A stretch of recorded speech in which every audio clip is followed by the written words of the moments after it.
So the signing of Lionel Messi created seismic shifts in the North American soccer scene, putting unprecedented amounts of attention on this sport in North America, and also rocketing Inter Miami to a contender for both the MLS Cup, the Leagues Cup, and the CONCACAF Champions League. And yeah, this can all be attributed to Messi, but they also signed other stars to accompany him. Stars that have some really good chemistry with the guy.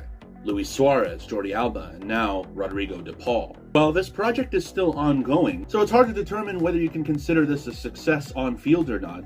So far, Messi and Inter Miami have only tallied up one title, and that was the Leagues Cup in 2023, and that unbelievable run they had. But today's video isn't about Messi and Inter Miami. That's pretty well documented.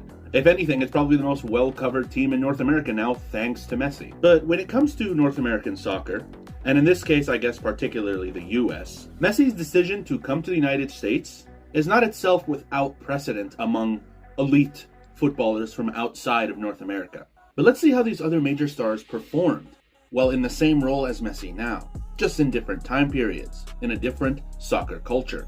Let's start with North America's first massive superstar signing, happening in the 1970s for the New York Cosmos of the then NASL. We're talking about Pelé, arguably the GOAT, if not at least the GOAT of his era, according to most people. He spent around 19 seasons at Santos in Brazil. And mind you, this is a time where the Brazilian league was on par, if not better, than most European leagues. This is an elite time in the Brazilian league's history, and Pelé was at the forefront of that, scoring 569 goals in 583 appearances. That's officially. And after that generational run at Santos, Pelé surprisingly decided to go north on the American continent, landing in New York, where he signed for the historic Cosmos organization. The signing really was made out of nowhere, and it took New York sports media by surprise. There was massive fanfare at his unveiling, where apparently he got injured by a mob that descended on him wanting to see him. And while yeah, Pelé was older at this time, he made a massive impact.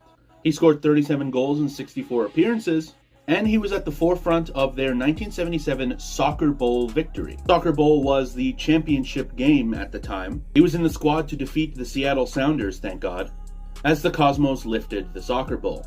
And that title win was in Pelé's third and final season. But see, the New York Cosmos were not done there. In that final season, the Cosmos signed Franz Beckenbauer, a former World Cup winner and one of Germany's most prolific players of all time. And some would argue he might be the GOAT of all German soccer today even. He joined Pelé for that last season in 1977, and they won that Soccer Bowl I mentioned together. But as Pelé moved on,